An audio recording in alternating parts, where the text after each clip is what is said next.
COPWATCH, policing the police every single day. Say hi, Andy. I'm recording you. Alright, you get the whole thing, right? I got you. Ocean City cops are not people. Yes, they are.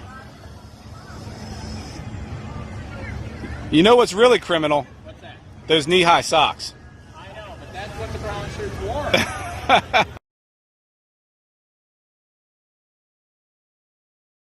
Probable cause. On September 10, 2021, Maddie Jo Lanlois degree Lanlois sent written email communications to the victim, wherein she maliciously threatened injury to or another, injure reputation, and expose to disgrace, with the intent to extort pecuniary advantage, i.e., obtaining public records with which there was an associated lawful cost, or with intent to compel the threatened person to do an act against will, i.e., transmit public records prior to receiving the payment associated with production of the records, in violation of Florida Statute 836.05. On September 10, 2021, your affiant was notified by the victim of an incident involving the defendant, identified as Maddie Joy Langlois, W/F, Dob June 6, 72. According to the victim, had been dealing with a complaint from the defendant. Your affiant learned that the defendant had been in communication with MCSO personnel beginning on August 19, 2021, regarding a public records request. The defendant's request pertained to an incident on August 18, 2021, MCSO incident number 2,108,180,600, during which the defendant was seen suspiciously videotaping a FedEx facility. Part of the defendant's public records request was fulfilled, but the defendant's request for a copy of the non-emergency telephone call pertaining to the incident was unable to be met because a technological related issue resulted in some calls, including the call related to the incident, not being recorded. The defendant threatened legal action against MCSO. Accordingly, the victim became involved in handling the defendant's complaints. On August 26, the victim sent the defendant an email advising that MCSO did not have a recording of the call and provided detailed information regarding the technological malfunction. At that point, the victim and defendant exchanged several emails regarding the defendant's public records request. The email address used by the defendant was contact.corner@yahoo.com and the emails were signed Maddie Langlois. On September 2, the defendant made a second public records request to the victim, this time seeking all communications related to her first public records request. The victim began working to fulfill the request and asked MCSO's IT department to retrieve all emails that were responsive to the request. It took the IT department 75 minutes to retrieve all 292 emails responsive to the request, and it took an additional 30 minutes to review the emails for confidential or exempt information. The victim sent the probable cause affidavit page 2 of 7. Defendant an email advising that the records were ready to be released to her, but due to the voluminous nature of the request, she would have to pay a fee in the amount of $45.55 for pickup, or $47.71 for mailing.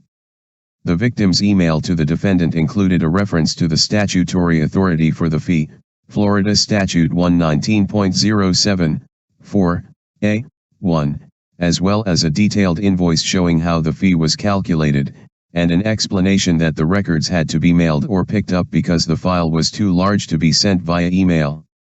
Your affiant reviewed the aforementioned emails and noted that the defendant's responses to the victim repeatedly stated that she was demanding the records by the end of the day, which culminated in a series of emails on September 10, 2021. On that date, at 10:02 a.m., the defendant sent the victim the following email. I am not going to pay you any money whatsoever for these records. You are proving to me that the call I ordered was indeed not recorded. This public records demand is not negotiable, and is mandatory for you to email to me. Make it happen by the end of the day. You are going to prove to me what you said is true. You don't have a choice, you will do this one way or another. Keep violating my constitutional rights and find out how expensive it can get for you in court. Not just court in the legal section, the court of public opinion as well. I have absolutely no problem destroying this sheriff and administration publicly. You messed with the wrong one. I have been doing this on purpose. Scumbags like you think that it's okay to mess with people that you don't think can back it up. I never asked you to do this. I told you you were going to do this and you will. I will get these records for free one way or another. I don't care if I have to drag your reputation through the mud to do it. I am going to make sure that the public knows how corrupt you are. I'm not even going to sue for these records. I have no intentions of suing you. I'm going to destroy your reputation to the point where you could never show your face in public without embarrassment again. And with you because you pick on people with mental illness, family, and kids are not out of the ring. I'm going to come up with nicknames that will catch on to you and your family. Any kids, grandkids, or anybody with your name going to school is going to get picked on. You pay off the courts. I definitely accuse you of that. I think that you're only confident because you know I would have to appeal it to the 11th Circuit and I don't have $80,000. So that's fine. But I bet you I can make you hate me far more than you can make me hate y'all. I didn't even do this to Deloach. But make an exception in your case. I love the First Amendment. Let me take you to school on the First Amendment. Signed, Maddie Langlois. 5 minutes later, at 10:07 a.m., the defendant sent the victim another email stating, "Degree, you should have seen how much Deloach's kids were harassed when I came out with Sheriff Gatto Roach. His kids are still being called roaches in school. 101, and that was after I asked people not to do it. Have a great day." Then, at 10:14 a.m., the defendant sent the victim another email advising she would give the victim until the close of business today to email her all of the records. Her email further threatened that if the victim did not comply with her demands, she would reach out to people like Rogue Nation, Writes Crispy, Big Nick South Florida Accountability, High Desert Community Watch, and more than likely her. Probable cause affidavit, page 3 of 7. Good friend Jeff Gray to help her prove that you don't need to be A to make your point. The defendant clarified that she could easily beat the victim in court. UT won't learn anything from that. The defendant stated she loved these games and that the victim's family will definitely be aware when they go to school. Hell, I might even write a rap tune with some really catchy hooks about your name. This is gonna be fun. I'm going to make a lot of money off of this. I doubt that you will follow through and do what you're supposed to do. But I will give you till 5 o'clock to do it. I'm a very fair person. That afternoon, based upon the defendant's statements that she would destroy the victim's reputation, along with the threatening comments toward the victim's family, the victim and your affiant attempted to conduct a recorded, controlled phone call to the defendant. The number dialed was a phone number that the defendant had previously used to contact the victim about her public records request, 352-318-1957. The defendant did not answer the phone. However, the defendant called back at approximately 3:35 p.m., at which time a recorded controlled phone call was successfully conducted under our affiant's direction and also under the authority/direction of the victim. The following is a brief summary of the recorded call. The defendant initially stated that the whole request for information came from her attempting to make a positive story about MCSO, and it blew up into this. She indicated that she wanted the emails of every conversation related to her inquiry to quell her fears and considered this to be destruction of evidence. The defendant indicated that she was not going to pay for the records, and MCSO had to give her the records for free. During this controlled phone call, the defendant confirmed her identity as Metal Langlois and acknowledged sending the written communications, emails. The defendant expressed her belief that if she sued the victim, would make money because so she is instead going to go the dirty route. When asked by the victim about her claims to destroy reputation, the defendant stated, "You better believe it. I'm gonna ruin you and the sheriff, and if you don't supply this information for free, I don't care what happens to you and your family. I'm gonna harass, I'm going to ruin you. I'm going to ruin you. I'm going to ruin you. The victim also read an excerpt of the defendant's email, where she threatened the victim with not being able to show face in public without embarrassment. The defendant acknowledged sending that communication, and replied, maybe you better take somebody seriously. At one point in the conversation, the defendant suggested that the victim 111.1 should pay the fees for producing the records, and if not, she will have to act accordingly. The defendant stated that she would post videos about the victim on YouTube. She claimed that her channel has 20,000 subscribers and some of her videos have 1 million views. The defendant stated there's no way to stop it once the wildfire kicks. There's no way to stop it. Once it goes, and it goes viral, there's nothing I can do. The defendant stated that she doesn't care what happens to the victim or ROLLE family, and again referenced that this is how it caught on to Gator Deloach's kids. This is clearly a reference to an earlier email in which the defendant claimed to have ruined Putnam County Sheriff Deloach's reputation, resulting in the humiliation of his children at school. In essence, the defendant implied that the same fate would befall the victim's children should the victim fail to comply. Probable cause affidavit, page 4 of 7. With her demands. To confirm this, the victim asked the defendant, if one don't give you the records, you're going to take steps where it's reasonably foreseeable to you because it's happened before that something would happen where my reputation would be destroyed and my family would be harassed, to which the defendant replied, that's the outcome that happens. The victim then asked the defendant if /Imra to give her the records for free, if the defendant would promise not to come after family or destroy reputation, to which the defendant confirmed, I promise not to come after you. I would never go after the family and kids on purpose. The defendant stated that she does not target family members, but that it was one of the inevitable outcomes of her actions. The victim then asked the defendant /family would be collateral damage, to which the defendant replied, yeah.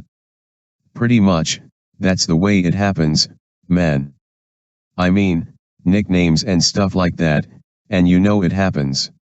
The defendant further advised if she targets a person and they get the collateral damage, it is because you didn't do what you were supposed to do. As the recorded conversation continued, the victim asked the defendant multiple times and in different ways about the defendant's threat to go after /reputation and family. The defendant stated that she is coming after the victim's rep and advised, I'm going to destroy you and the sheriff, next election, you won't be there, dude. Toward the end of the controlled phone call, the victim confronted the defendant more directly about her written threats. The defendant claimed that the victim was trying to frame the defendant for blackmail, made multiple excuses about how her actions were not blackmail, and then hung up on the victim. Shortly after the controlled phone call, the defendant sent a series of emails to the victim in which she continued to threaten the victim's reputation. The victim received a total of 12 emails from the defendant between 4:23 p.m. on Friday, September 10, shortly after the controlled phone call ended, and 7:25 p.m. on Saturday, September 11. In the first email to the victim after the controlled phone call, sent at 4:23 p.m., the wrote, you show me your true intentions and think that I'm not going to retaliate. Nice try, now I'm going to expose you for what you are. Later that same day, at 7:50 p.m., the defendant sent the victim an email in which she advised that she enlisted the help of several other individuals in her efforts to injure the victim and reputation.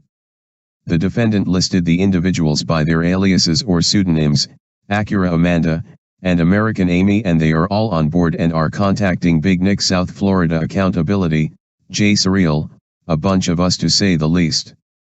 The defendant also clarified in this email that her intent was to engage in extrajudicial acts by stating, I'm going to destroy you and your reputation. You should consider yourself lucky, another individual is getting sued. At 9:30 p.m., the defendant sent an email to the victim which contained a YouTube link, https://youtube.be/chi0h7bnufe, and the words game on. The link routed to the defendant's YouTube channel, which had been renamed Maddie Madness Rips. It should be noted that prior to probable cause affidavit, page 5 of 7. September 10th, the defendant's YouTube channel was simply titled Maddie Madness. The name change and the communication of such to the victim evidences an additional threat to the victim. Although the video post settings were changed to allow private viewing only before your affiant was able to view it, the fact that the defendant wrote game on and sent the link to the victim strongly indicates that the defendant has, or plans to, use YouTube as a platform to broadcast content that is harmful to the victim's reputation.